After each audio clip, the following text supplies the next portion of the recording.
call the meeting to order. Welcome to meeting number 99 of the House of Commons Standing Committee on Justice and Human Rights. Pursuant to order adopted by the House on February 15, 2014, the committee's meeting in public to study the subject matter of the supplementary estimates 2023-2024 under the Department of Justice. Today's meeting is taking place in a hybrid format. Members are attending in person in the room and remotely using the Zoom application. Witnesses are all attending in person today.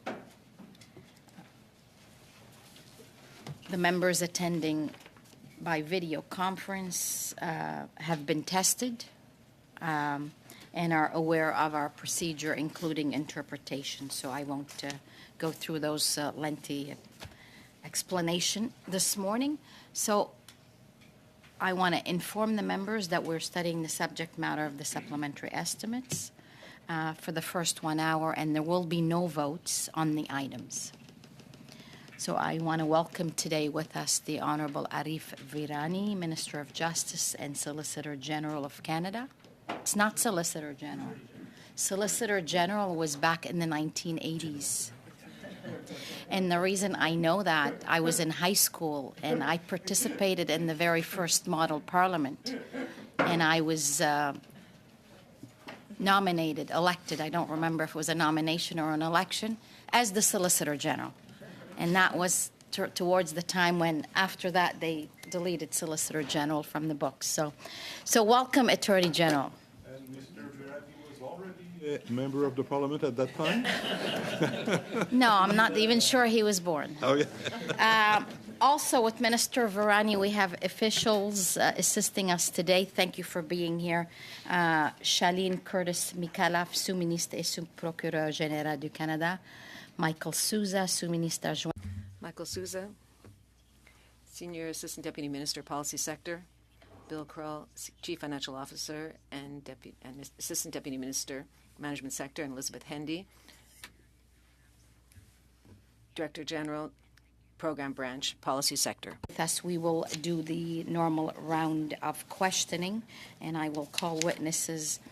Since the witnesses today are our own members, and most of you are here, I'm going to put the 30 seconds and the time is up so that we are very courteous and look after each other. Before we start, I have received a letter, and I just want to say, Minister, to you and your department, the letter was received from Nova Scotia Legal Aid thanking for the support of a project for supporting racialized inmates incarcerated in federal and provincial correctional institutions within Nova Scotia. So I just wanted to put that on record and say thank you on behalf of Nova Scotia Legal Aid. We will now begin with Mr. Van Popta for 6 minutes. Hold on. Oh, yes. Minister, you're ready to make a statement first, so please proceed. Thank you. That's why I have such capable team beside me. Merci, Monsieur le Greffier. Merci, Madame la Présidente, les membres du... Thank you, Madam Chair and members of the committee. Thank you for inviting me to join you today. I'll begin by recognizing that we are meeting on the traditional unceded territory of the Algonquin and Anishinaabe Nation. As you have seen, a few weeks ago I presented Bill C-63, the Online Harms Act. I want to both explain the vital importance of the Online Harms Act and dispel misunderstandings about what it does and does not do. The premise of this legislation is simple. We all expect to be safe in our homes, neighborhoods, and communities. We should be able to expect the same kind of security in our online communities. We need to address the online harms that threaten us and especially threaten our children every day. Let me start by talking about our children. No safety standards mandated for the online platforms kids use every day. In contrast, my children's Lego in our basement is subject to rigorous safety standards and testing before my two boys get their hands on it. I know that these days my children spend much more time online than playing with their Lego. The most dangerous toy in my home right now, and in every Canadian home, are the screens our children are on. Social media is everywhere. It brings unchecked dangers and horrific content. This, frankly, terrifies me. We need to make the internet safe for our young people around the country. As a parent, one of the first things we teach all of our kids is how to cross the road. We tell them to wait for the green light. We tell them to look in both directions. We trust our children, but we also have faith that there are rules of the road and that the drivers will respect the rules of the road. We trust that cars will stop at a red light and obey the speed limit. Safety depends on a basic network of trust. This is exactly what we are lacking desperately in the digital world. The Online Harms Act establishes rules of the road for platforms so that we can teach our kids to be safe online with the knowledge that platforms are doing their part also. Maintenant, parlons des crimes haineux. Now let's talk about hate crimes.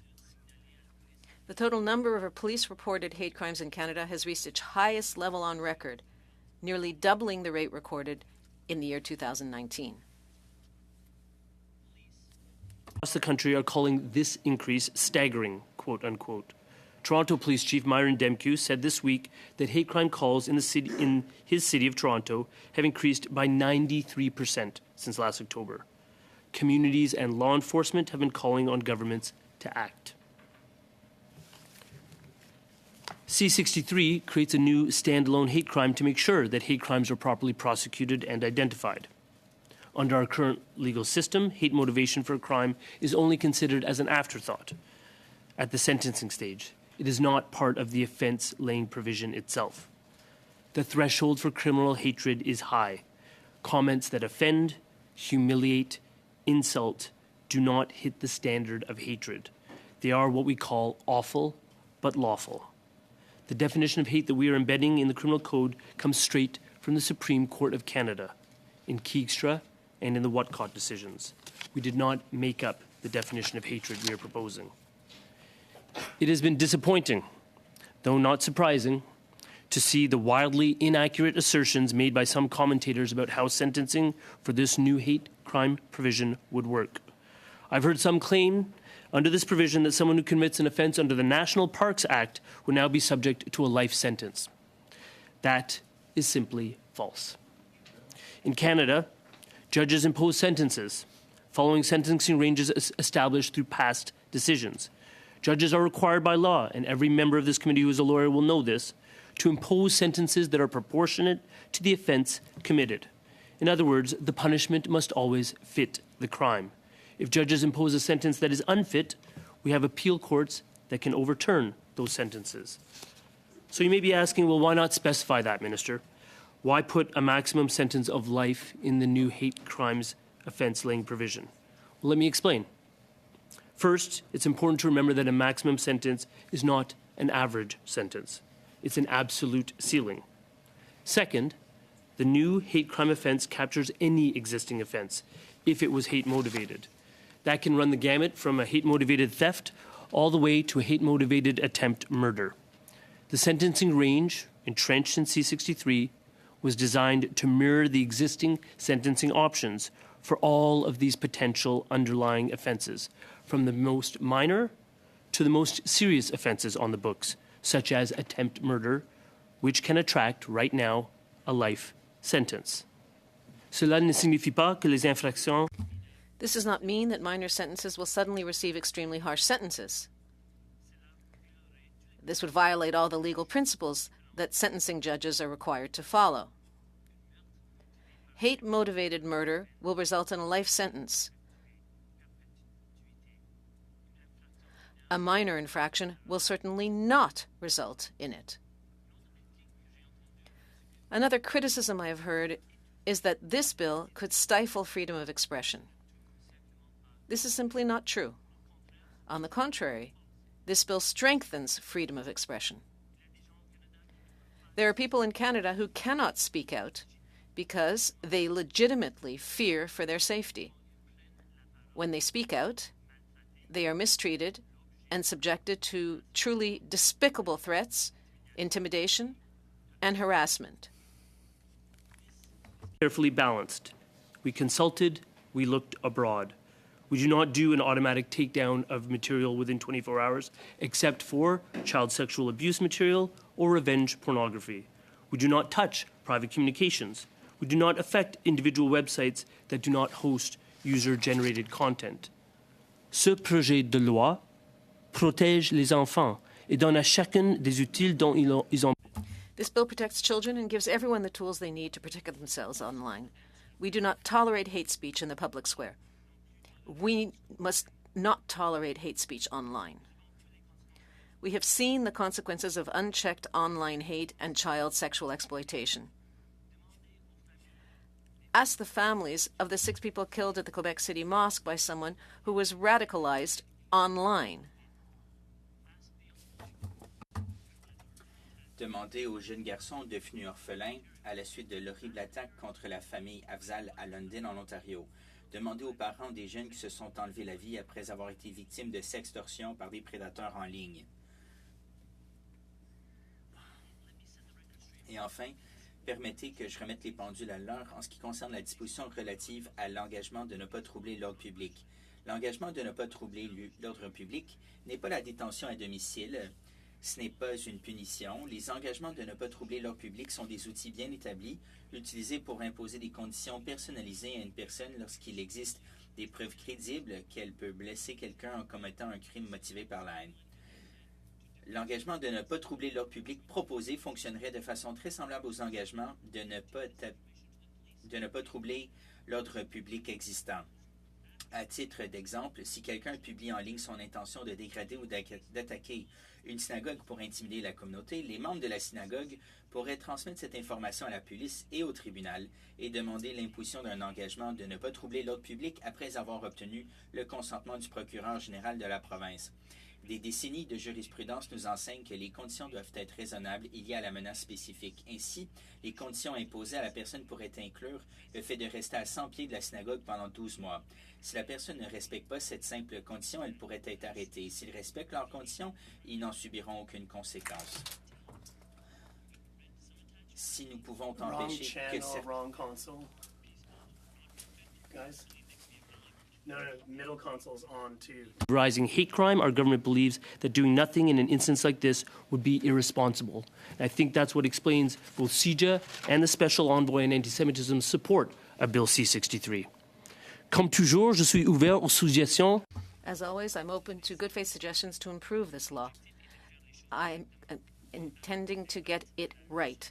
I look forward to debating the Online Harms Act in the House of Commons and following the committee's process as it reaches that stage.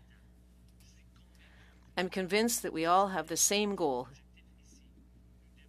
We need to create a safe online world, especially for the most vulnerable members of our society, our children. Happy to take your questions. Si, thank you. On commence maintenant avec... We will begin with our first turn. Mr. Van Cockton, 6 minutes. Sharon, thank you, Mr. Attorney General, for being with us here today, and to all the rest of the witnesses. Mr. Attorney General, you're the top lawyer in the land, so it's good to have you here at the Justice Committee. Now, Canada is a rule of law nation, and we function well only if citizens of the nation have confidence in the administration of justice. That's your job. This is true for the criminal justice system as it is for the civil justice system. And that's why it's so shocking to hear from a credible organization like the BC branch of the Canadian Bar Association in a letter dated, now this is 4 years ago, to your address to your predecessor, Mr. Lametti. And this is what the CBA said. Our Supreme Court of British Columbia is presently 7 judges below complement. As a result, parties are regularly arriving at court for trials and hearings that are being sent away because of a lack of judges to hear the cases. The parties have spent substantial time and money preparing for court appearances. Witnesses have also been inconvenienced. And then it goes on to talk about the financial and the emotional cost. Now, there's an example from a lawyer, and you'll appreciate this, of course, being a lawyer yourself, that said, I've had this problem of delays several times, 5 times that I can remember the last 18 months. It happened twice in the Cranbrook Supreme Court, resulting in the client being unable to enforce a restrictive covenant before it expired. Now, it's difficult enough to enforce a restrictive covenant, but this person did not even have the opportunity to ever try, and they feel that justice has been denied. So my question to you, Mr. Attorney General, is why is justice being denied for people in my home province of British Columbia? Well, thank you, Mr. Van Popta, for the question. I'd say to you that I'm acutely aware of the need to complete and fulfill judicial vacancies.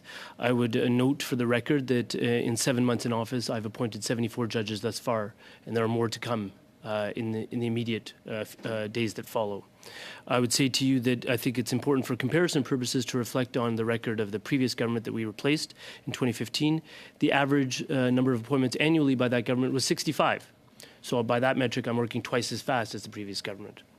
Secondly, what I would say to you is that it's important to understand how delays occur in the criminal justice system and the civil justice system, but also who's responsible for the delays. The administration of justice in this country is, in the main, the purview of the provinces, and delays are also caused by lack of courts and lack of court staffing across provinces in this country. You mentioned confidence in the administration of justice. I share your concern. It's entrenched in our charter. It's a fundamental part of what I do. What I've seen fit to do is ensure that our JACs have quorum. Those are our judicial appointments committees. They have quorum and that they are able to do the work that they are required to do in terms of nominating judges such that they present recommendations to me. What I've seen alternatively in other provincial levels of government in terms of their own judicial appointments processes is stacking judicial appointments committees with staffers of the governing party. That relates to my province, not yours, but I think that actually undermines confidence in the administration of justice because it injects partisanship in the appointments process. That's not what we need, and we have ensured a nonpartisan process that is robust, that helps us establish judges of the highest quality to represent the diversity of the country. I'll continue to appoint people of that nature. Well, thank you for that answer. Now, you've said that you're appointing a record number of judges, which is fair enough. I don't argue with that. But the Chief Justice of Canada talked about, this is Richard Wagner, talked about the government's inertia regarding vacancies and the lack of satisfactory explanations for these delays. And this is what he says: the slowness of appointments is all the more difficult to understand since most judicial vacancies are predictable. Now, you said that you're appointing more judges than the Conservatives ever did. Of course, sir, your circumstances are quite different than they were a decade ago when Conservatives were the governing party. You have the reality of large number of demographic of large number of aging baby boomers, but so it is your job to fill those vacancies. It is your job to stand up to the challenges of the day. So my question is whether your government is up to those challenges. And I would say to you, Mr. Van Popta, that in terms of the number of judges we've appointed since 2015, it's over 700. Last year, the combination of David Lametti and myself, we appointed 100 judges in total. That's never been done in Canadian history. As I said to you, I've appointed 74 in 7 months. That is a faster pace than has ever been seen and twice as fast as the previous government. Is there an issue with respect to appointing judges and the speed with which they are taking place? This is a top priority for me and has been since I took over in this job. What I can say to you in terms of structural changes that I've done is that I have convened all of the heads of the judicial appointment committees. I've written to them about the need for urgency in terms of making suggestions. I have worked with my deputy and other officials in government to facilitate the speed with which security clearances are obtained. I've made structural changes such that the JACs now sit for 3 years and their assessments are valid for 3 years. Every time I tour anywhere in this country, I talk about the need for people to apply, people of the highest quality that represent the diversity of this country. Other aspects that relate to the need for judges are informed by the courts themselves. The courts tell me we need a specific expertise, a family law lawyer, a person who's got expertise in insolvency matters. Sometimes from provinces that don't have significant francophone populations, they still require bilingual jurists because of the needs to address francophone litigants. We are always attentive to the needs of the court and will remain so, and are working very closely with those chief judges to meet the needs of their courts quickly. Thank you. Wow, 1 second left. Thank you very much. Mr. Mendicino.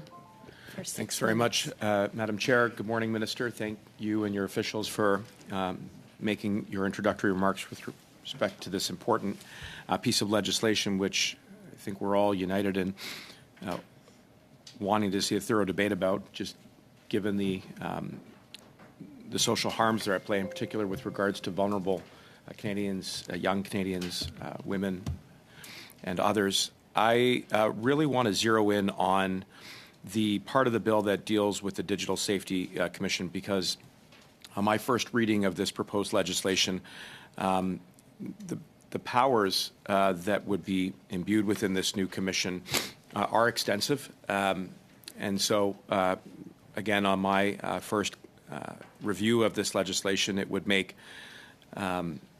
certain content inaccessible, would create new investigative powers, it would create a forum in which there could be hearings that could be closed to the public, given certain sensitivities that may be in play, as well as privacy considerations. The Commission would have the power to create regulations and codes of conduct and also levy quite significant penalties. So given that, would you agree, Minister, that the chair of this commission will have quite significant authority in those areas? Yeah, thank you, Mr. Mendicino, for the question. What I'd say to you that this is a big step forward for Canada. We thought really long and hard about how to structure it. We looked at sort of different examples around the world, including the e-safety commissioner in Australia. But we also thought very hard about the confidence that I think Canadians need to have in this new officer, given the powers that they will wield. And that's why you'll find in the bill itself what is a very pronounced declaration that we will say that the confidence of Canadians will be ensured by having a vote cast in the House of Commons and the Senate of Canada to actually support the implementation and the appointment of that new Digital Safety Commissioner.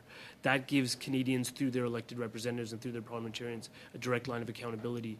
And I think the measures that we're taking are significant, but I would also point to the fact that most people are aware of Frances Haugen's, the Facebook famous whistleblower who testified at Congress. She's described this as best-in-class, world-leading legislation for ensuring the accountability we need to see from social media companies, including the significant penalties of up to 6%, or in the case of a contravention of an offense, 8% of global revenue. On the vote, are you worried that it could become the subject of partisanship? You and I have participated in many votes, and the opposition has every right to use the tools within their lever to encourage debate. But my question is whether or not, given the functions that will be imbued within this particular commission, is putting the vote of the chair of that commission potentially susceptible to making this commission political?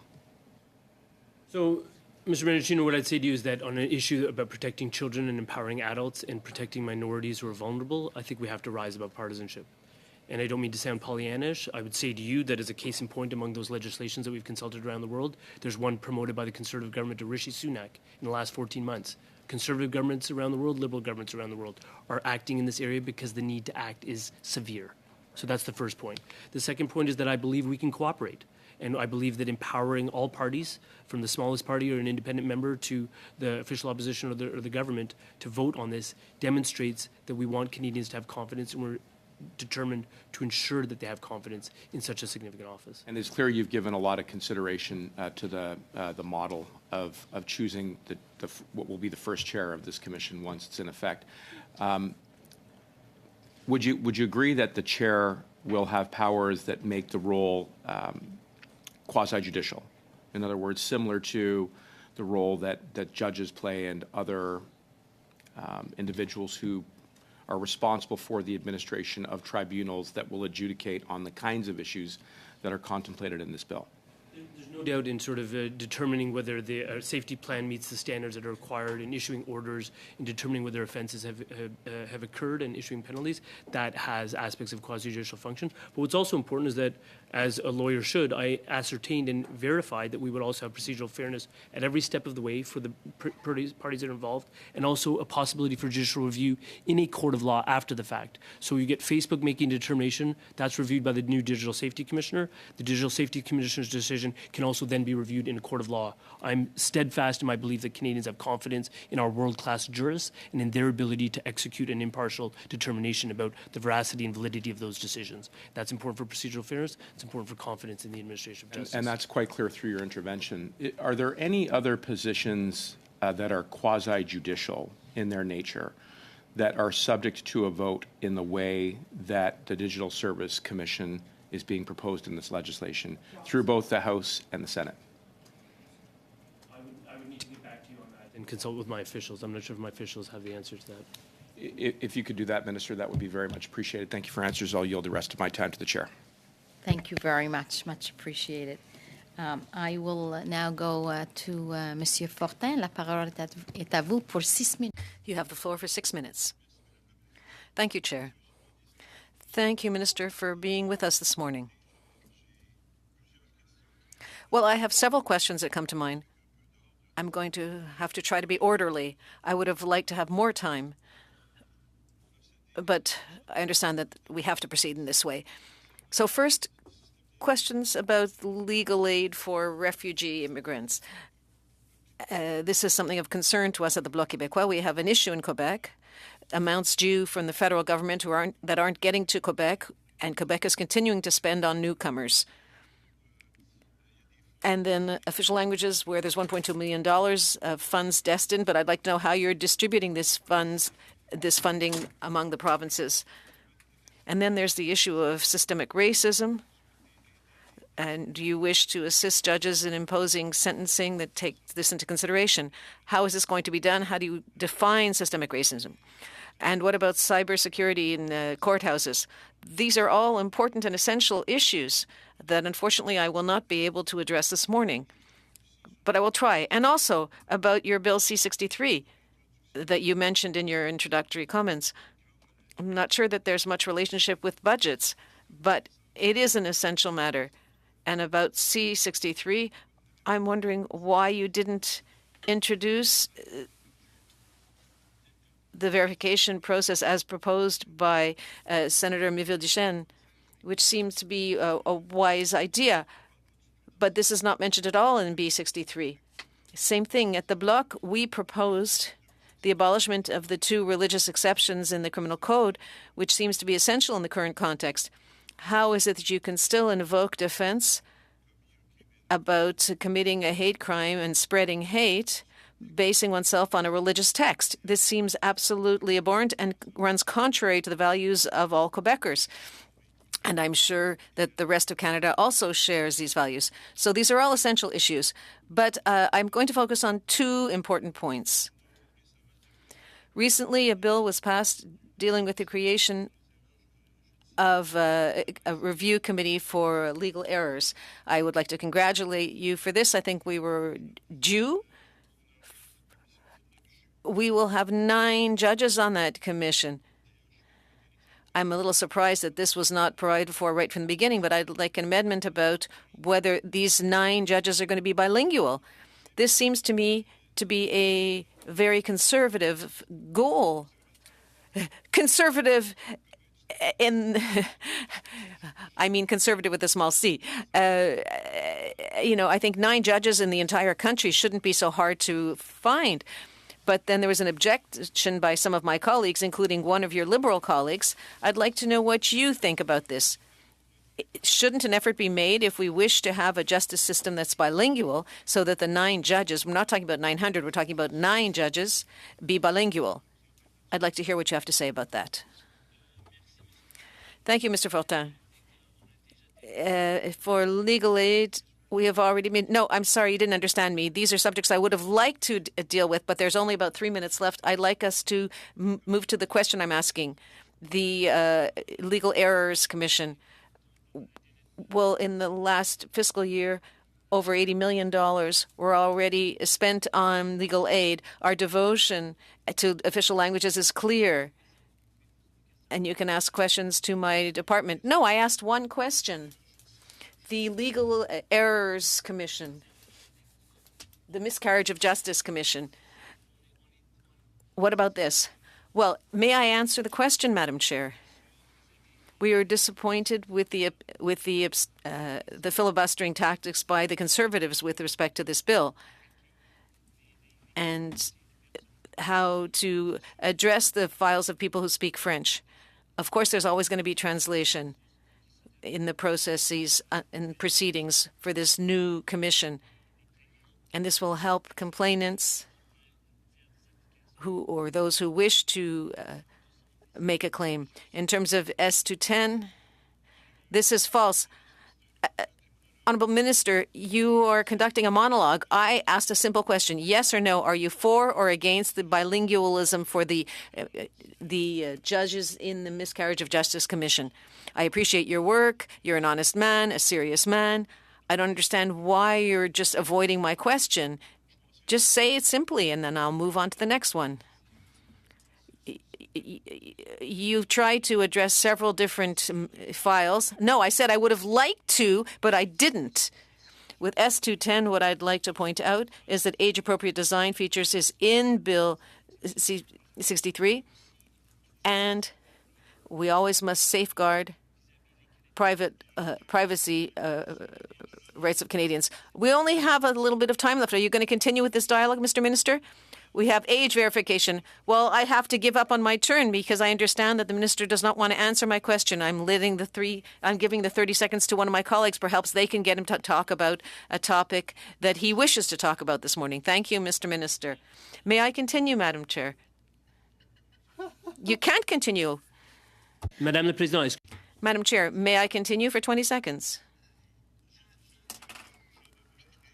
I should be able to be the one in charge of my turn. It's a monologue, which is of no interest to me, with all due respect. Sure, we'll let the minister continue. Mr. Garrison. Nope, I won't. So I want to thank the minister for his very clear presentation on C-63. And just I want to add two things to this discussion. One is that the loudest voices about this bill are often do not include those who are the most likely to be subject to hate crime campaigns. So when it comes before this committee, I'm looking forward to a diversity of witnesses who can talk about the real world impacts that online hate has.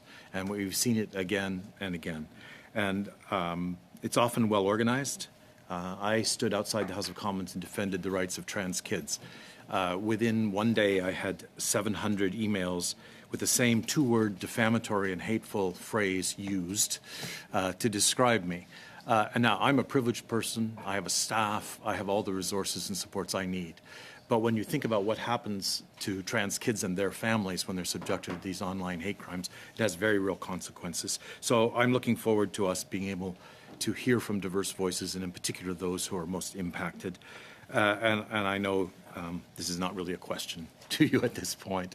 But we have other important work we've been doing in this committee. And so I want to turn to C-332, which just passed this committee, was sent back to the House. And this is the bill on coercive and controlling behavior. And this committee has been dealing with this topic for more than 3 years. And one of the things that we quite clearly said, that passage of this bill is a tool for dealing with the epidemic of intimate partner violence, but it's not the only tool. And so I'm asking, I guess, two things here. What other plans does the Department of Justice have to provide the necessary and associated supports for survivors of intimate partner violence? And what plans are there to do the educational work that will be necessary? Because the bill says it will be proclaimed at a time chosen by Cabinet. So I'm assuming there will be a plan to get ready for this. And I'm interested in what's going to happen with that plan. Because it has unanimous support, I don't think it's premature to be asking about this at this point. So thank you, Mr. Garrison, for your leadership on the first part of what you talked about and the courage you continue to show as a parliamentarian, and secondly, for your leadership in that of Laurel Collins on coercive control. What I'd say to you is that in terms of sort of supporting victims, we are constantly and actively thinking about how to better support victims, including victims of intimate partner violence. What I'd say to you is that please also take a cue from what we did in Bill C-75 and in Bill C-48 with respect to the reverse onus on bail for survivors of intimate partner violence. Issues about sort of support and funding are always on the table. What I would also say to you is that don't hesitate to also understand that when you talk about 24-hour takedown of things like revenge porn, you're dealing with an aspect of coercive control that exists right now. So that's in Bill C-63. And what I would say to you also is that you mentioned sort of in your opening about hearing from voices. I think two of the most salient voices that I heard from were the two that were there at the press conference with me. Jane, the mother of a child who has been sexually abused and exploited online repeatedly, and also Carla Beauvais, a woman who has been intimidated and cowered from participating in the public space. I'd also say take your cues from the groups that were there also beside me. The National Council of Canadian Muslims and the Centre for Jewish and Israeli Affairs have in the last 6 months not seen eye to eye on a lot of issues. On this bill, they do see eye to eye. They both support this, as do the special envoys on anti-Semitism and Islamophobia. Those are important voices to be hearing from, and that's what I will continue to do. I just want to continue a little bit on the question of legal aid when it comes to intimate partner violence. And I know that quite often the answer is that, well, that's really responsibility of the provinces. But I guess what I'm looking for here is some commitment to the federal government, perhaps with new pilot programs or new funding to encourage new programs in areas of intimate partner violence and support. Because the change in the law will mean that intimate partners will be involved in a process, a criminal process, but they will not be the defendant. And so quite often there isn't legal assistance available for people who may face a period in court in very difficult circumstances. So I'm looking for some leadership from the federal government in this, even though I recognize it's primarily a provincial responsibility. Well, I think we both have a role to play, in fairness, Mr. Garrison. So I would say that we have a role to play in providing dollars. The on-the-ground delivery is often sort of administered by provinces.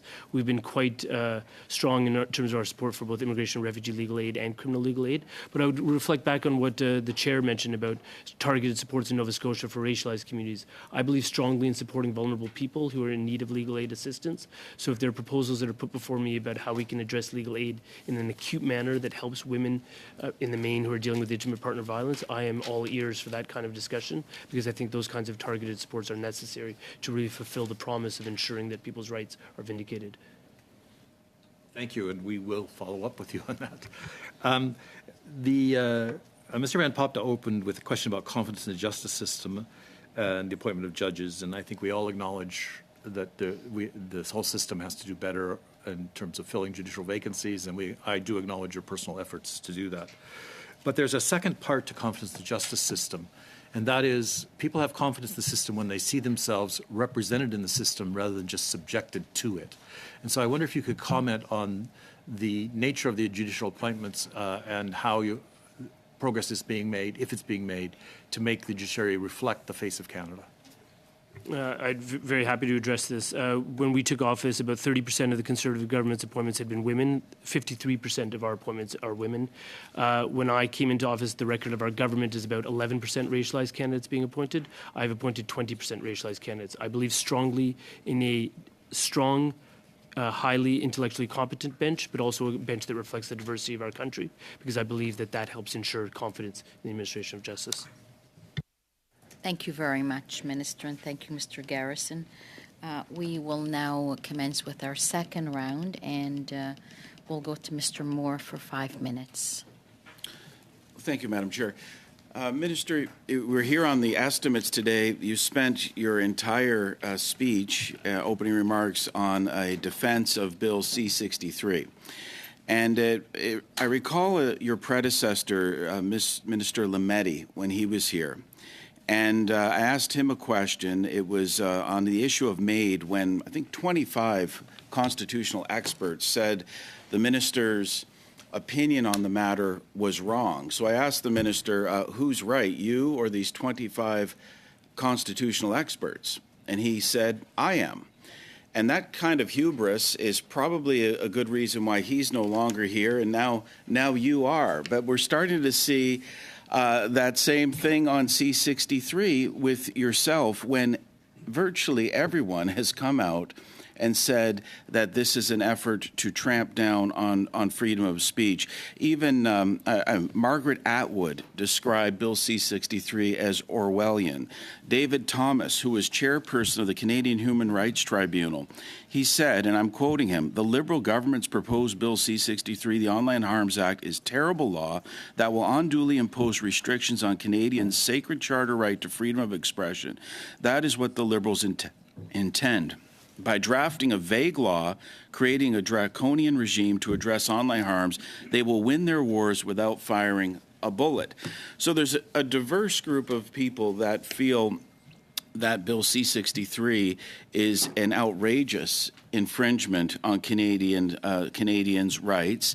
And we also see a government that will not stand up for the most vulnerable. Instead of a bill, you had the opportunity, Minister, to introduce a bill that would have protected children.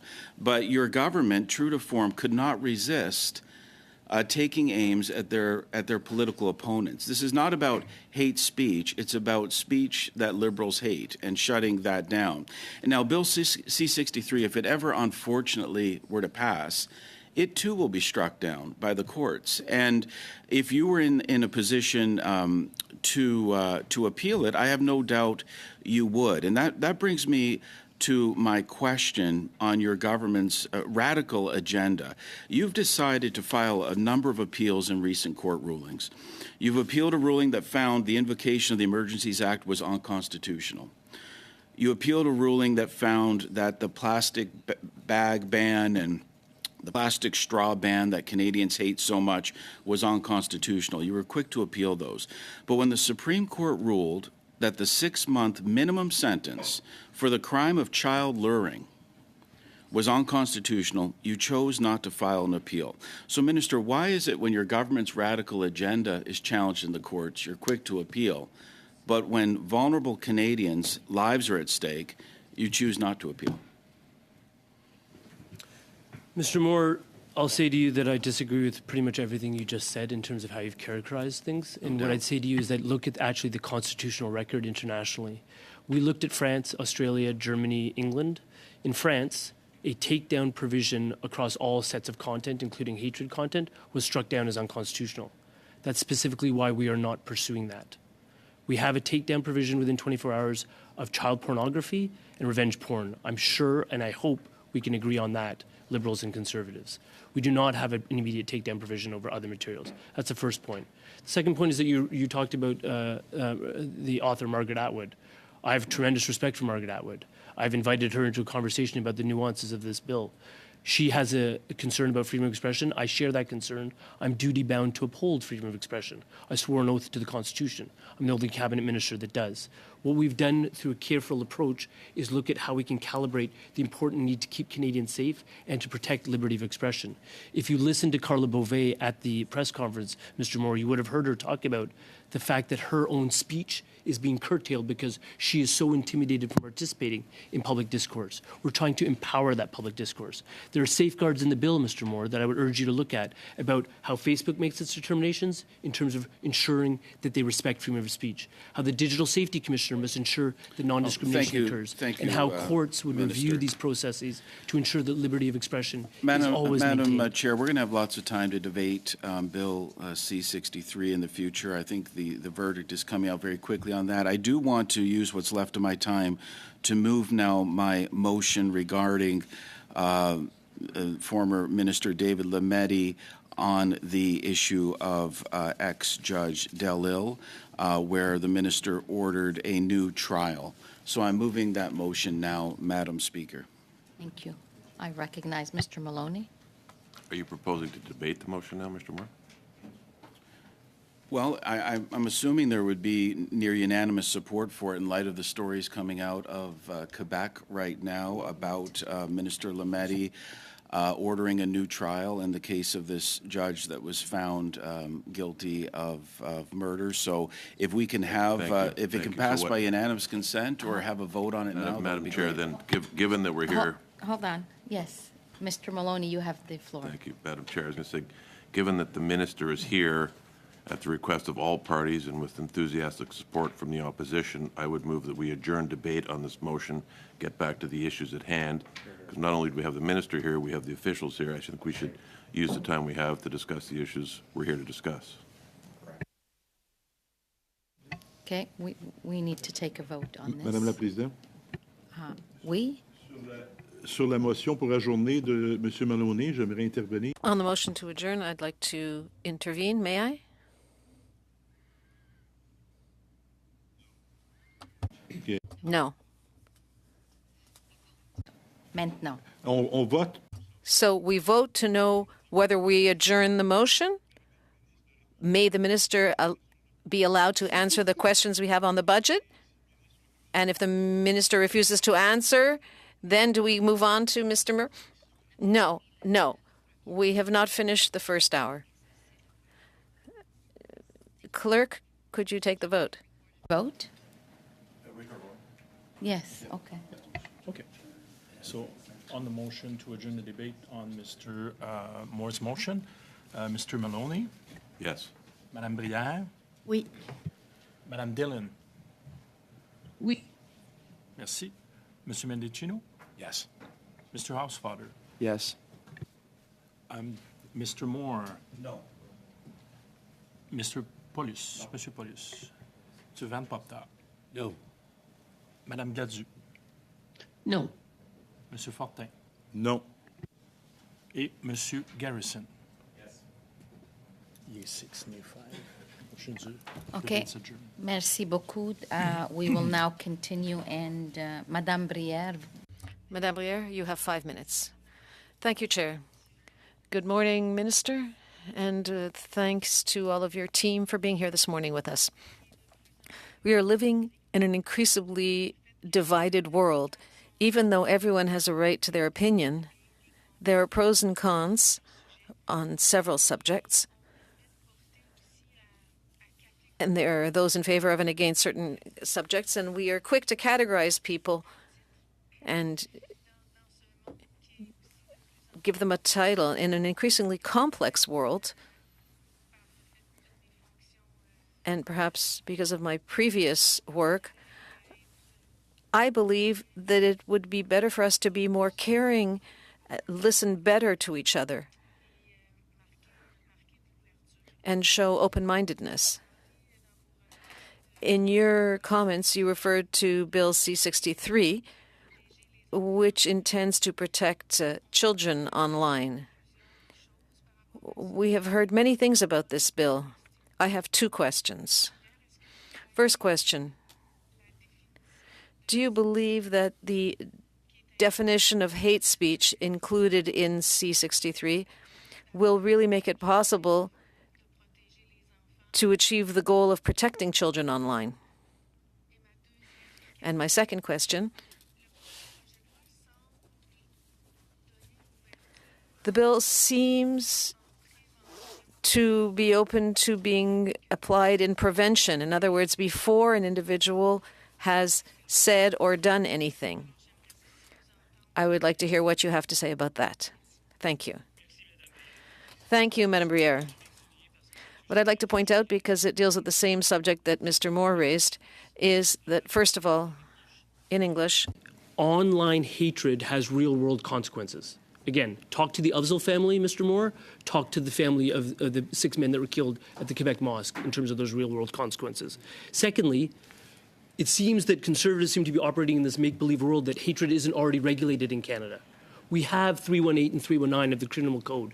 Those have been upheld in Canada as reasonable limitations on speech because hatred is not protected in this country. The proposition we're putting before it is that if hatred's not protected in the real world, why should it be protected in the online world? That is where we have a difference of opinion, Mr. Moore, and I think it's something that you need to address for yourselves in terms of trying to understand why groups like the NCCM and CIJA are behind this bill, because they want to see a curb on that very hatred. With respect to your question, Madame Brière, will the hatred definition help to protect children? Absolutely it will. And again, this is not my definition. This is the definition entrenched by the Supreme Court of Canada. I didn't make it up. The Prime Minister didn't make it up. The courts have already established this definition. That's the definition that we purport to use. And it will keep kids safe as they move into adulthood, because we need to keep everyone safe. It's not just about targeting children alone. I'll point out for Mr. Moore's edification that Australia moved on children alone in 2015. 9 years later, they've moved much beyond that, Mr. Moore. And that's important to understand that the whole world is moving in that direction, including conservatives in Britain. I'm just puzzled why conservatives here are afraid to do so. And lastly, you asked me, Madam, about prevention and the notion of preventive assisting against hate. This is a very important question. And what I would say to you is that we already have, in certain defined circumstances where reasonable grounds can be made up, the ability to effect a thing like a peace bond to prevent harm against a woman facing domestic violence. That includes preventative restrictions on speech, prior restraint of speech. What am I talking about? I'm talking about a man estranged from his former wife who cannot because of a peace bond post-revenge porn about her. In certain circumstances, we allow this. We know this is significant. That's why we've injected in this legislation a safeguard of getting the local Attorney General's consent. That is critical because serves that safeguard to ensure that this is not used in a manner that is overly restricted and that it will be found constitutional. Thank you. Merci beaucoup. Dans un autre sujet. Thank you. And changing topics completely regarding the appointment of judges. I know that earlier you answered the question, but in my writing, we are still waiting for certain judges to be appointed. I would like to know what you have been doing about this and what you will be doing in the next few weeks and months. Madame Brière. Madame Brière, the work is ongoing. I have added people to my team. I'm working closely with my deputy minister and with the department and with the Privy Council. As I've just mentioned, I have already communicated with the judicial appointment committees, the JACs, and I wrote a letter saying this is a top priority for me. What I've already mentioned is that in 7 months I have appointed 74 judges, and there are other appointments coming up in the next few days. I will continue to work very hard on this because it's extremely important. And I will always keep two principles in mind. Number one, the most intelligent lawyer possible with a knowledge of the law. And second goal, to represent people, such as women like yourself, because we need women to represent the diversity we have in our country. Thank you. Thank you. Thank you, Madame Brière. And now, Mr. Fortin, you have 2.5 minutes. Madam Chair, for 2.5 minutes, Mr. Minister, with all due respect, you didn't have time to answer my question earlier, so I will content myself with this question that I am asking yet again. I would like a yes or no answer, and quick one, please, because we only have 2 minutes. Are you in favor of or against the fact that the 9 commissioners to be designated to sit on the Miscarriage of Justice Review Commission under C40, are you for or against the idea that these commissioners be bilingual? I'm in favor of the legislation, in favor of the bill, and in favor of the fact that people must be understood in the official language that they use in a proceeding. And with translation, that will happen. Well, that they'll be understood, but that's pretty vague. You mean bilingual or not bilingual for the 9 commissioners? I am in favor of the bill. I am against filibustering by the Conservatives. I am in favor of bilingualism and in favor of the fact that they must be understood when they talk. Well, listen, I'm in favor of apple pie. There's no doubt about that. But I find that my question is simple. I have to confess, I've been struck by a situation in which your Conservative colleagues supported my question, which seems to be basic common sense, perhaps to use an overused expression, but it's just common sense to say we want 9 commissioners who speak and understand French and English.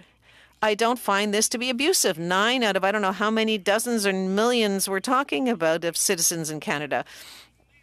And you were going around in circles, around and around my question, whereas one of the members of your own party opposed this request or this question, which is so basic, to use an English expression. Everybody in Quebec and probably most of people in Canada, I have 2 minutes. I have, 30 seconds left? Most people in Canada agree with this. Mr. Minister, before my time is up, one last time. Are you in agreement that the 9 commissioners should be bilingual, that they speak and understand English and French? Yes or no? We are dealing with bilingualism. We promote a new change with official languages. Thank you, Madam Chair. Unfortunately, the minister is not, his answer is not of interest. People have to be understood before the commission. My time is up and I'd like him to stop. Thank you very much, Mr. Fortin, and thank you, Minister. In 2.5 minutes, please. Well, this time I'm going to continue. We are eagerly awaiting the passage of the Miscarriage of Justice Act because of its disproportionate impacts on some communities, including Indigenous community in Canada. and what Mr. Fortin continues to ignore, is that an absolute requirement of bilingualism is in place for the Commission, but opposing that on all 9 commissioners would mean that First Nations, well-qualified people who speak a First Nations language plus one of the other official languages in Canada would be excluded from appointments if his hard and fast rule was applied. But I want to ask more generally on that question about the progress that is being made on the recommendations, the calls to justice from the missing and murdered Indigenous women's 231 calls in the areas for which you're responsible as a minister, because there has been some criticism that the result has mostly been committees and very little hard action to address those concerns. So could you speak a bit about the progress that's being made in the area of justice? Thank you, Mr. Garrison, for the question, for highlighting a very important subject. So with respect to MMIWG, those 230 plus calls to action are being worked on, particularly the ones that are in our jurisdiction. And we are working diligently on all aspects of it. I think the UNDA action plan speaks to that. I think the work that we're doing with respect to intimate partner violence and reverse ownership on bail also speaks to that. What I would say to you on the issue about the Miscarriage of Justice Commission is I'd return back to what I said when I was here, is that we have a situation where we've overturned about 27 cases in 20 years, and the Brits have done 500 cases in the same time span. That's statistically improbable. It's not because their system is inferior to ours. It's because we're not finding the cases. And 22 of those 27 cases were white men. We know that statistically there's overrepresentation of Indigenous and Black persons in our justice system. We're going to find those cases, and we're going to find them with a robust commission. And once again, I want to draw our attention to real-world consequences. The delays that we have in getting this up and running means that people who are likely not guilty of anything are continuing to serve sentences, whether those are in custody or in the community. And by the delays that we're having with setting up, passing this legislation and getting it set up, we're perpetuating injustices. And I wonder whether you would agree with me that this is a serious concern. I think it's an extremely serious concern. I find it actually quite flabbergasting that it has become a partisan manner about keeping an innocent man or woman in prison. That should never be partisan. And again, I would say to you that other countries are able to overcome partisanship on such a basic fundamental premise. We should be able to as well. And it's unfortunate that we're not able to. Thank you very much, Minister. Thank you, members. Thank you, staff. Any concluding remarks, Minister? My concluding remark would be that with respect to Bill S-210, that proposed by Senator Milleville-Deschênes, there are very legitimate questions that relate to privacy interests, right? And what we need to do is we need to understand that age verification, age-appropriate design features are entrenched in Bill C-63, something that Monsieur Fortin seemed to misunderstand. And secondly, that the idea of uploading an age verification measure, such as one's government ID, is something that has actually been roundly criticized, including by people like law enforcement, who would be concerned about what that kind of privacy disclosure would do in terms of perpetuating financial crimes against Canadians. What we need to be doing here is keeping Canadians safe by ensuring that there are age-appropriate design measures that are informed by a conversation between law enforcement, government, and the platforms themselves. There are examples of how to do this, and we're keen to work on those examples and to get this important bill into this committee so we can debate what are the best ways forward. Well, Thank you. for those concluding remarks. As the chair, I'm extremely looking forward to having that bill come before me, particularly as a previous, Justice Minister who dealt with it in Nova Scotia. When a young girl committed suicide because of exactly what we will be dealing with here. So thank you very much for those concluding remarks. Thank you to the staff. I'm going to suspend for a minute to allow you to take leave, and then we will continue with our motion.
Norwegian Standing Committee on Justice members, the suggestion is that we meet them on next time we meet on Monday, which is the date they wanted, Monday, April 8th, from 11:45 to 1 o'clock. We will then let you know which room that is. If that's agreeable to you, we would have to adopt a hospitality budget, which reads as follows, and I'm going to read it. That the committee meet in an informal meeting with a delegation from the Committee of Justice of Norway on Monday, April 8, 2024 at 11:45 in the morning, and that the committee defray the hospitality expenses related to this meeting. I remind you that Ambassador Trine Oronle Escadal would like to invite the committee as well to a reception in the Norwegian residence on Tuesday, April 9 in the evening. Can I have somebody move the motion that I just read, if this is all acceptable to you all? Moved by Mr. Maloney, seconded by Mr. Van Popta. Do I have agreement? Yes? Okay, thank you. Adopted. So, merci beaucoup. Thank you very much. I'm now going to go to Mr. Housefather for the motion that we have before us. Thank you so much, Madam Chair, and thank you to fellow committee members. The motion that I wanted to put forward is the one that we have in front of us, that pursuant to Standing Order 1082, and in view of the alarming escalation of anti-Semitism in Canada, the committee undertake a study on the issue of anti-Semitism and the additional measures that could be taken to address the valid fears that are being expressed by Canada's Jewish community, that the study include but not be limited to the issue of anti-Semitism on university campuses, that the study should be at least 3 meetings, and that the committee report its findings to the House. Madam Chair, just briefly, because I've had a chance on Monday to deliver a speech in the House that dealt very much with this issue, the Jewish community in Canada is feeling frightened to a level that I have never seen. While anecdotally people are taking off mezuzahs from doors and afraid to send their kids to schools, the vast majority of Jewish Canadians are affected in a broader way, because those are anecdotal small incidents. I don't think that's happening really that much. But what is happening is people expressing their fears to me, wondering if they're safe in this country, wondering if they have a future in this country, which I had never in my life believed would happen in Canada. And I don't see that, frankly, when I'm in the United States, anywhere near as much. So something is happening here. Anti-Semitism is happening around the world, but the perception of the community in Canada is drastically different than what I find south of the border.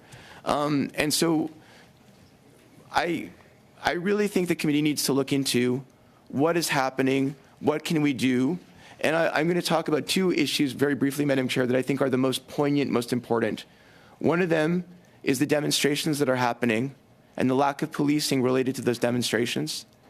The idea that people are blocking buildings and shouting things that are deemed to be hateful and intimidating people from entering or leaving a building, and that the police are not moving people back so that there's a safe line to allow a differentiation between the building and the people that are trying to enter and leave and the protesters, is one thing. The second thing is, why are Jewish buildings a target in Canada, and how it's making people feel. And I think I would like the opportunity to hear from Jewish Canadians and Jewish organizations about how they feel and what they think we could do as federal legislators to better protect them from a public safety aspect, from a justice aspect, etc.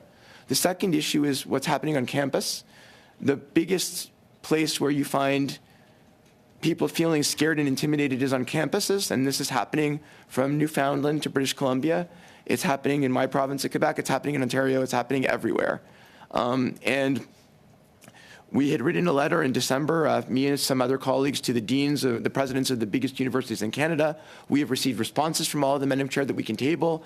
And I think we need to hear from Universities Canada, from the presidents of universities, what they're doing to protect Jewish students, and we need to hear from Jewish students as to what they're experiencing on campus. So again, that we can opine on what solutions we might be able to recommend to the universities and to the minister and the human, to take. So that being said, I think, Madam Chair, the most important thing is symbolically the Jewish community has failed to see leadership at the federal, provincial, and municipal levels from literally everyone.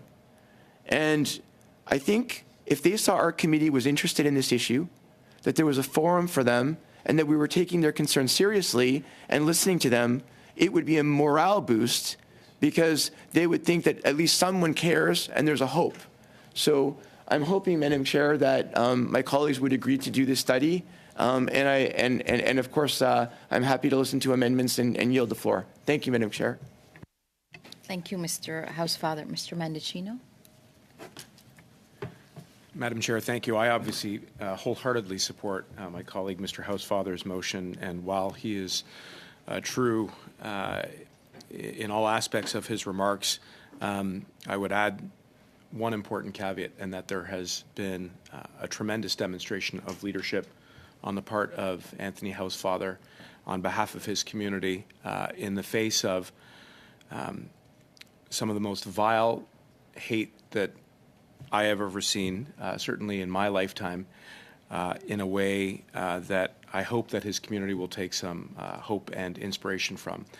I would just add that in Toronto, in my hometown, that the police chief there, Chief Demkew, just reported 48 hours ago that Toronto has seen a 93% increase in the number of reported hate crimes since October 7th, 2023. And that compounds the ongoing rising tide of anti-Semitism, which I think as parliamentarians, regardless of partisan stripe, have an obligation to deal head on with. I would also say that the anecdotes that Mr. Housefather referred to are the same stories that I hear from the community that I represent in Eglinton Lawrence. The fear, the profound sense of anxiety, and most of all, Madam Chair, the deep sense of abandonment that the Jewish community is feeling, not only in Canada but around the world in the face of this hate, should be a red flag and should sound the alarm for all of us. And look, there are many things that we need to do in order to push back against this. But I think that having a study that examines carefully some of the issues that Mr. Housefather has already highlighted is one way in which I believe this committee can contribute. And if we don't take this opportunity, I think it will just see us take more steps backwards as a democracy. So I certainly hope that all members of this committee will see the value in putting some energy into this report so that we can come together to stem this trend and to reverse it and to continue to see Jewish Canadians and all Canadians live in a society that is free from hate. Thank you. Ms. Gladue, are you? Yes. Ms. Gladue, please. Thank you, Chair. I just want to say that I also am extremely concerned about the rise of anti-Semitism in the country. We just had the Justice Minister here telling us that we already have, hate laws, hate speech laws, but people are calling death to Jews across the country, and not a single charge has been filed. And I'm quite alarmed when I see the protests and the violence and the targeting of Jewish businesses, that the reaction from the police is not the same as it is. We've just seen Fisher's protest going on, and the police are there, making sure that the protest remains peaceful, bringing in their horses. But here in Ottawa, when we're having pro-Palestinian demonstrations and they're calling out things that are anti-Semitic and they're kicking in cars and breaking off mirrors, the police are standing by and doing nothing. So what is the point of having federal law if you don't have the enforcement of law? So I think, this has come to a crisis point, and I'm very supportive to do a study to figure out what exactly can we do to use the existing laws and enforce those, and what else can we add to that? Because Jews don't feel safe in the country. I'm alarmed at the demise of what was Canada, a free nation where people could feel safe and worship. I I think people don't feel safe, and we need to address it. Merci, Madame Gladue. Mr. Van Popta?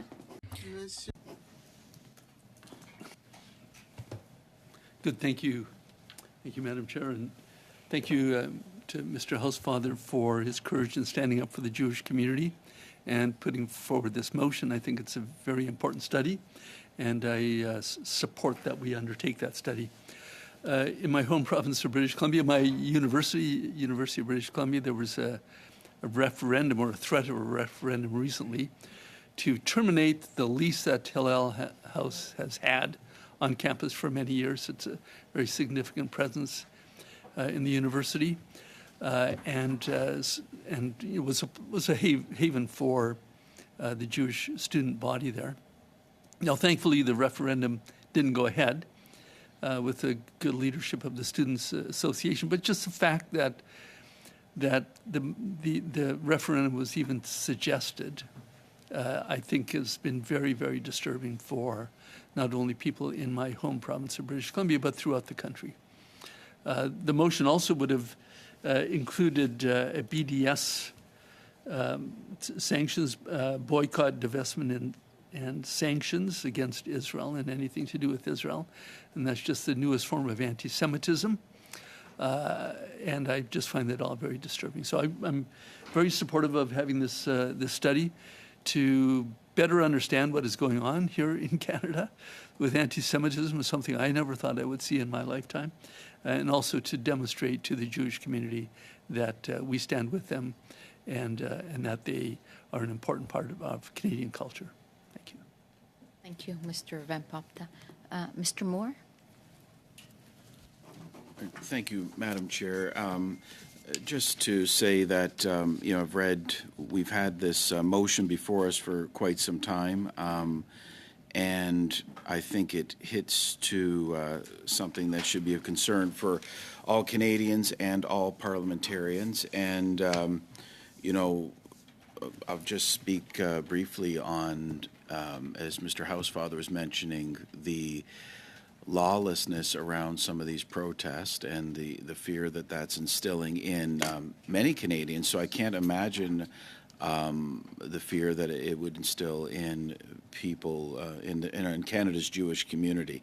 Every Canadian, every person should feel safe in Canada, and there's no place in Canada for anti-Semitism or anywhere in the world. So I think this motion is one that is timely and important, and one that I certainly support Mr. Housefather's motion. Thank you very much, Mr. Moore. Monsieur Fortin? Merci, Madame la Présidente. Je vais commencer. Thank you. I'd like to begin by thanking Mr. Housefather for tabling this motion. I believe that it expresses a concern that we all share in Quebec and Canada. I think that every citizen and all of our citizens should be able to live peacefully with their religious beliefs in peace and freedom, whether we're talking about religious beliefs or moral beliefs, whether the apostolic or else. I don't think religion should be dividing people. On the contrary, whatever the religion is, it should be a series of values that bring people in society together rather than dividing them. I have great respect and friendship and sympathy for what members of the Jewish community are currently experiencing. To this end, in Quebec, as you know, I don't want to change the debate. We have the secularism legislation. I have many Jewish friends and some Muslims who say there are extremists in all religions, but with 99% of people agree that the state should be secular and that everybody should be able to live their religion in respect, peace, and solidarity. So I'm not adding anything to the debate, but I agree with what Mr. Housefather said and what Mr. Mendicino said. I think these are important issues, and you can count on the support of the Bloc Québécois in these matters. Thank you, Chair. Thank you, Mr. Fortin. Mr. Garrison. And I, too, would like to commend Mr. Hausfather for his tireless work against anti-Semitism and bringing the attention of this committee and all of Parliament to the rise of anti-Semitism. I have seen the evidence of this in my own constituency and, again, on campus at the two educational institutions that I've been long associated with in my community. Jewish students have approached me saying they no longer feel safe just being on campus, not in doing anything on campus. And I have an extreme level of concern about this. So I am completely supportive of this study. But I take very seriously what Mr. Hausfather said about leadership and the necessity of providing leadership. And so I am going to propose an amendment to his motion, and not to diminish in any way the study of anti-Semitism, but for our committee to provide the same leadership with the parallel rise of Islamophobia in this country. And so my proposed amendment, I have a text in both official languages. I will read the technical, and we have a version as it would read. I think my staff will give it to the clerk at this point. Could you wait a moment, please? Sure. I'm not going to move the text till he has it. Just throw me off a second here. No, please proceed. So what the proposal would do is propose expanding the number of sessions from 3 to 6 so that we can devote an equal amount of time to the rise of Islamophobia in Canada and provide leadership in opposing all forms of religious-based hatred in this country. So the technical amendment has 5 parts. It would be adding "and Islamophobia" after each mention of anti-Semitism on line 2, adding "and" before additional measures on line 3, replacing the text on line 4 with Canada's Jewish and Muslim communities, and the fourth adding "and Islamophobia" after anti-Semitism on line 5, and replace the number of meetings from 3 to 6 on line 7. So we have the final version as it would read. I think that's easier for people to deal with. It's really only adding the parallel study of Islamophobia to the study of anti-Semitism. And so with that, I move my motion, Madam Chair.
Did,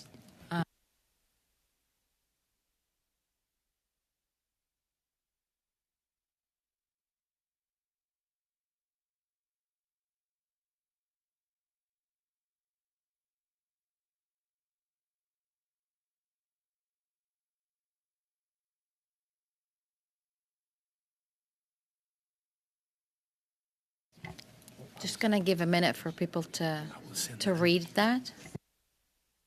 Madame Gladue, I'm not sure you have it yet. Do you? Has it been sent to you? The clerk is making sure that you have it.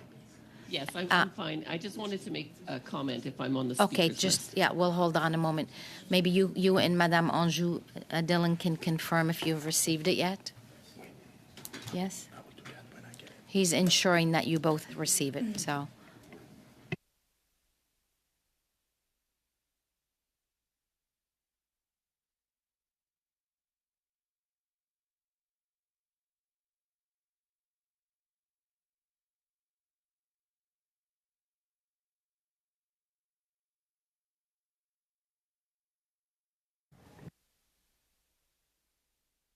Okay, we're going to suspend the meeting for 2-3 minutes.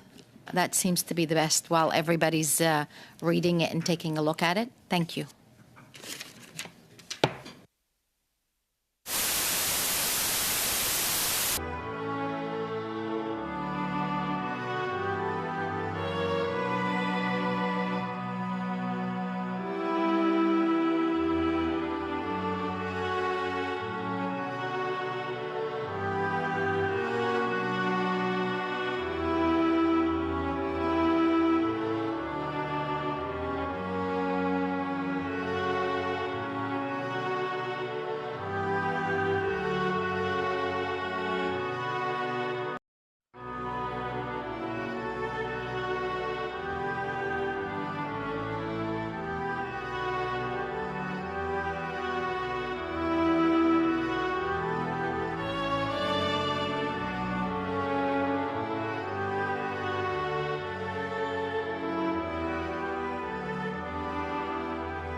call the meeting back to order. I see most people have now the information that they need in front of them. We're now speaking to, The amendment. we're now speaking on the amendment. I think I'm going to, We will need Mr. Garrison to. we need you to officially move it. I thought he did. You did? Did- Okay, good. He did, okay. Very good. Yeah, I can start a list of people speaking. Is that, I think I have Mr. Housefather, I have Ms. Gladue, I have Mr. Moore. I have Mr. Maloney. I'm not sure who I have first, though. Yeah, there's a number of speakers. So, Mr. Housefather, I will commence with you. Thank you, Madam Chairman, and I appreciate Mr. Garrison's amendment. And of course, Islamophobia is also a very important form of hate. They are two very distinct and separate forms of hate. So I want to make sure that it is clear that the meetings that we're going to have on one versus the other, and a report that we're going to do is going to be clear that we're doing something on anti-Semitism, something on Islamophobia, and that they're not two tropes that are together. Because too many times people feel that one is equal to the other, and when an act of anti-Semitism occurs, they feel necessary to mention Islamophobia in the same breath, and vice versa, in the same way that anti-black racism is not the same as anti-gay racism. I mean, they're all different tropes. And so my proposal, Madam Chair, would be to sub-amend Mr. Garrison's amendment to add the following words. And I'm looking at his new motion on the bottom for the clerk to be able to follow. So it would now read in line 2, undertake a study on the issue of anti-Semitism and add the words now, a study on the issue of Islamophobia. So I'm adding the words, a study on the issue of, after the end of line 2. Do you have that, Mr. Clerk? Yes. In line number 5, at the beginning of the second paragraph, we would replace the word study, the third word, with independent studies, so plural, independent studies. And then on line number 7, at the beginning of the third paragraph, it's instead of saying that the study, it should say that each study. And then instead of should be at least 6 meetings, that each study should be at least 2 meetings, so that they're right. Because I've heard from colleagues that 6 meetings is meaning that we're not studying anything else for a prolonged period of time. So instead of 3 meetings each, it would be 2 meetings each. So 2 meetings on anti-Semitism, 2 meetings on Islamophobia, so that each study should be at least 2 meetings. And that the committee report its findings on both studies. So after the word findings, it would be on both studies to the House. Thank you, Madam Chair and Mr. Clerk. And pour M. Fortin, je donne mes excuses que j'ai pas. Mr. Fortin, I apologize for speaking in English. I could give you all of this. No. Okay.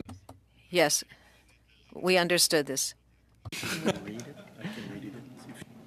Do you need anyone on the committee need to have it reread, or did you follow that? I know we followed that because we've written them down. Est-ce que c'est...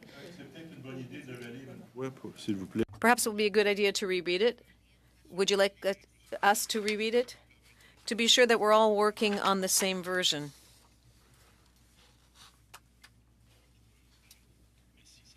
Thank you, of course, Mr. Fortin. Thank you, Madam Chair. I'm going to read it in English because that's the original language of the amendment. Comment could not be heard. The sub-amendment would be at the end of line 2. If I start after a comment, the committee undertake a study on the issue of anti-Semitism and we introduce the sub-amendment here, and a study on the issue of Islamophobia. And then we continue the text. second amendment is on line 5. We say that the independent studies include, but not limited. So that's the second part of the sub-amendment. And the rest of the second paragraph reads as is. So the third sub-amendment, or the third part, I would say. Oui. Cinquième ligne, là, ce que je comprends, that the independent... What I understanding is the independent study, or we're just including independent before study, and then study becomes studies, plural. But you have it further in the same sentence. Include but not limited to the issue of anti-Semitism and independent study on Islamophobia. The second mention doesn't have an amendment? I no longer have it before me. Okay. Well, Mr. Housefather, when you talked about independent studies, you're talking about those two studies, that they should be independent rather than theory? I'm talking about that we're going to have 2 meetings on anti-Semitism, 2 meetings on Islamophobia totally separately, and then we will have a report on anti-Semitism and a report on Islamophobia, give it to the House to have a response. So in other words, on the 2 studies, not existing studies in the academic studies. No, the 2 studies that we're mentioning here, that they are independent of each other. I've understood. And I think that everyone has understood it now.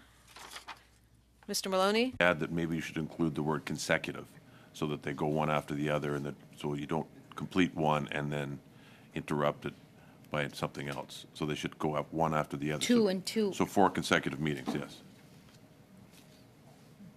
Yes, that's the intent. It's the intent, but it doesn't say that as Okay, amended. so each study should be at least 2 meetings for a total of 4 consecutive meetings. And that the committee report its findings on both studies to the House, etc. So for a total of 4 consecutive meetings.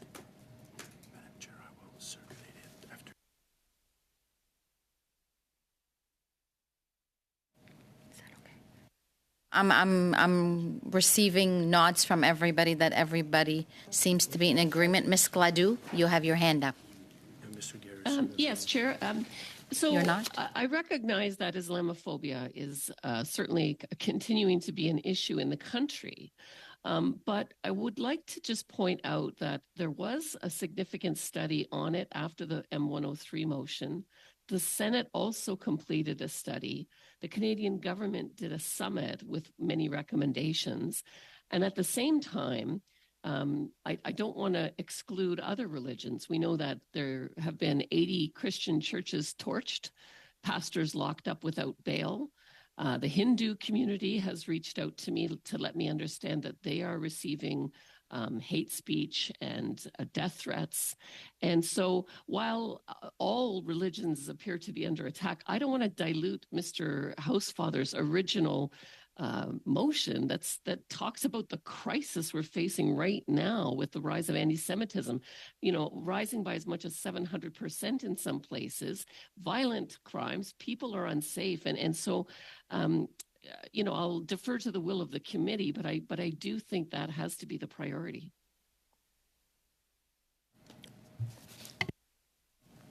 Thank you, Ms. Gladue. I have Mr. Moore, and then I have Mr. Maloney, just so that you know. Mr. Moore? Thank you, Madam Chair.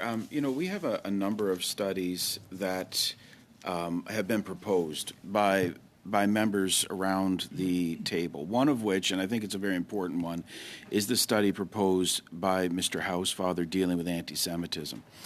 I'm prepared to support his study without any amendment. I think the original motion is one that was brought to us some time ago, and it's kind of in the queue with other studies that have been proposed. If other people want to have other studies on other issues, they're welcome to bring those forward for consideration from the committee. In light of Mr. Housefather's willingness to get consensus around the table, I am happy to also support his new amended version. I'll note, it gives us one less day to study anti-Semitism, but I think it's a goodwill effort for us to not monopolize all the remaining time left on studies that when there's others that are in the queue that are also important. So I do want to make it clear. I'm happy to support Mr. Housefather's original motion that we study anti-Semitism, but also willing to support this amended and sub-amended motion as currently written. Thank you, Mr. Moore. Mr. Maloney, please. Thank you, Madam Chair. I just want to pick up on something Mr. Mendicino earlier. I want to add my voice to thanks to Mr. Housefather for being a strong and vocal leader on the issue. But to that, I would also like to thank Mr. Mendicino for the same reason, because he's been right by Mr. Housefather's side along with all of us on this issue, and I want to thank you too. So, look, the original motion proposed by Mr. Housefather, I fully support. I also agree with Mr. Garrison's amendment. I think both issues need to be addressed by this committee, and I think that the proposed amendment, and I want to thank Mr. Housefather's willingness to compromise on the number of meetings, but I think the proposed amendments is an elegant solution to address the concern raised by all, and the 4 consecutive meeting component eliminates any concern people have with respect to not being able to address both issues. Thank you, Madam Chair. Thank you very much, Mr. Maloney. Just alert you all that it's 10:01. We want to conclude with this, but there's going to be 3 votes that I require now on this one. So just to let you know, and we have a bit of a steering committee as well scheduled. So, Mr. Fast, I believe you put your hand up? Yes, please, go ahead. Well, Madam Chair, as a non-permanent member of this committee, I did want to add my voice in support of Mr. Housefather's motion that he's brought forward and the concerns that he's raised, very legitimate concerns, and I want to commend him for his passionate speech, an appropriate speech in the House of Commons this week, where he articulated those fears and threats that are part of Jewish life in Canada today. This is not a Canada that I grew up with. It shouldn't be the Canada that we should have going forward. And I hope this study will allow us to identify additional alternatives for addressing this very pernicious problem within our society. I will also be speaking at an event in support of the Jewish community this Sunday in Vancouver. And I want to assure Mr. Housefather that I will be sharing his concerns at that event. I do support the elegant solution, as Mr. Maloney has suggested, that's been presented to this committee to conduct effectively 2 studies, one on Islamophobia and one on anti-Semitism. But I also wanted to articulate my strong support for his original motion that Mr. Housefather brought forward. Thank you. Thank you very much to all committee members. Much appreciate the comments. I'm now going to ask that we vote on the sub-amendment of Mr. Housefather. Can we just read it so that we understand perfectly what it says now? Yes. Well, the sub-amendment was to say for a total of 4 consecutive meetings. Now that you want, I can read the whole thing. How about I read the whole thing? How do you read a sub-amendment? That pursuant to Standing Order 102, Sub 2, and in view of the alarming escalation of anti-Semitism and Islamophobia in Canada, the committee undertake a study on the issue of anti-Semitism and a study on the issue of Islamophobia, and the additional measures that could be taken to address the valid fears that are being expressed by Canada's Jewish and Muslim communities. That the independent studies include, but not be limited to, the issue of anti-Semitism and Islamophobia on university campuses. Each of the study should be at least 2 meetings for a total of 4 consecutive meetings, and that the committee report its findings on both studies to the House, and the committee requests the government table a response to the report. And so now the motion is on the sub-amendment. On division, if that's... And that, yeah, so thank you very much. So that has been passed. Now I'm going to ask for a motion on the amendment of, as amended. Passed on division? I think everybody's in favor. That's what I mean, in favor? Oh, why are we passing the other one on division? Because, yeah, right. I see, okay, fair. So, okay, unanimous, we agree on the, thank you very much. Now on the main motion as amended. Agreed. Passed unanimously. Thank Okay, you. thank you very much. I do have to say the following, please listen. We request that witnesses be sent as soon as possible and up to and including Thursday, April 4th. This will allow enough time for the clerk in the weeks that we're not here. Sorry, Madam Chair, this is premature before. Oh, I see. So steering maybe committee the meeting. steering committee can then, I guess now we'll deal with scheduling, I suppose. Okay, that's fine. I assumed we will be scheduling it as soon as we return, but I suppose we could deal with that at the steering committee level. So having no other committee business, I will now adjourn and wish everybody safe rest of today and tomorrow, and safe time when you all go back to your constituencies with your loved ones. Happy Palm Sunday, happy Nowruz, happy so many things that are going on, and happy Easter and everything else. Thank you very much, and I would ask the members that are on the steering committee to please stay, and we will have a 10-minute in camera. Thank you very much.